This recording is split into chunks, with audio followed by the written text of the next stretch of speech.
sweets! Ano to? Ay, salamat. Oh, eto na. Excuse me. Balasa, balasa. Excuse Ay, gusto me. mo maglaro? Dito! Ikaw ba si Vicky? Kaibigan ako ni Paeng. Ilang araw na siya nasa hospital. Sana naman, dalawin mo siya. Hinihintay ka niya. Ikaw pala yung Beth. Yung dati niyang jowa. Pumupunta ako doon, kaso tulog siya. Tsaka yung panganay namin, dinadaanan din siya. Yun na nga dumadaan lang. Ni wala pa isang oras, aalis na kaagad. Pupunta lang doon.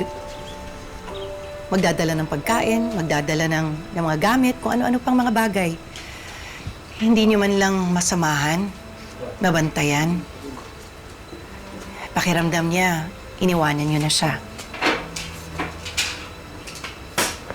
Hoy, huwag kang bintangera, ha? Pumupunta ako doon, minsan nga 2 oras pa eh. Ano, gusto mo magstay ako doon? Ano pag-uusapan namin? Hindi nga siya nakakapagsalita, di ba? Ganyan ka na ba talaga katigas? Wala ka bang puso? Ikaw, wala ka talagang hiya? Akala mo kung umasta ka. Asawa? Lumayas ka na nga dito! Minamalas ako dito, layas! Kung maglalaro, di naman pala. Sige na, balasa, balasa! Tuloy tayo! Dahil sa hindi pag-asikaso ni Vicky kay Paeng, napilitan si Beth na siya na mismo ang mag-alaga kay Paeng. Muling nabuhay ang akala niyang matagal na niyang kinalimutang pagmamahal para kay Paeng. Dapat hindi ka palaging nakahiga. Para hindi magkasugat yung likod mo.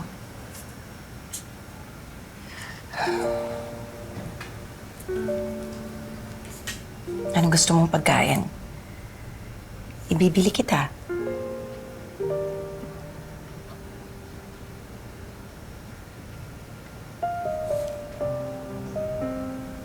Bakit ka nakangiti?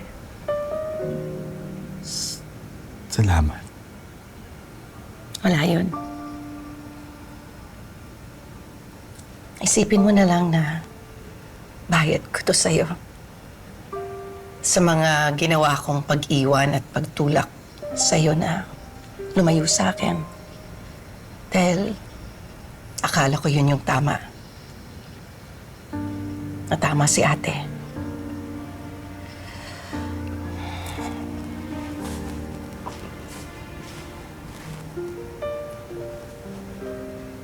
Na mali tayo para sa isa't isa. Hindi mo magagalit ang asawa mo na palagi ka nandito.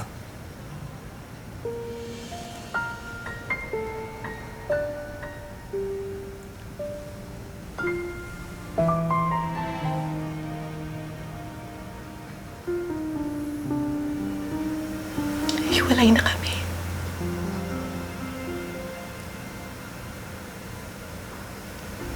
Marami kaming hindi na pagkakasunduan.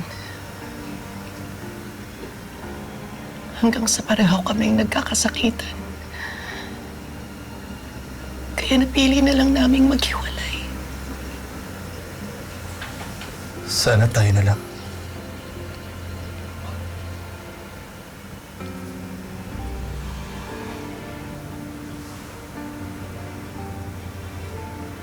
Huwag mo sabihin yan. May mga anak kayo ni Vicky.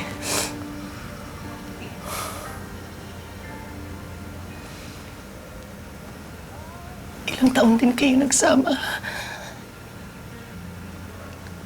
Mas mabuti siguro kung ayusin niyo yung problema niyo. Paano kung hindi na kayang ayusin? Paano kung tayo talagang para sa isa't isa?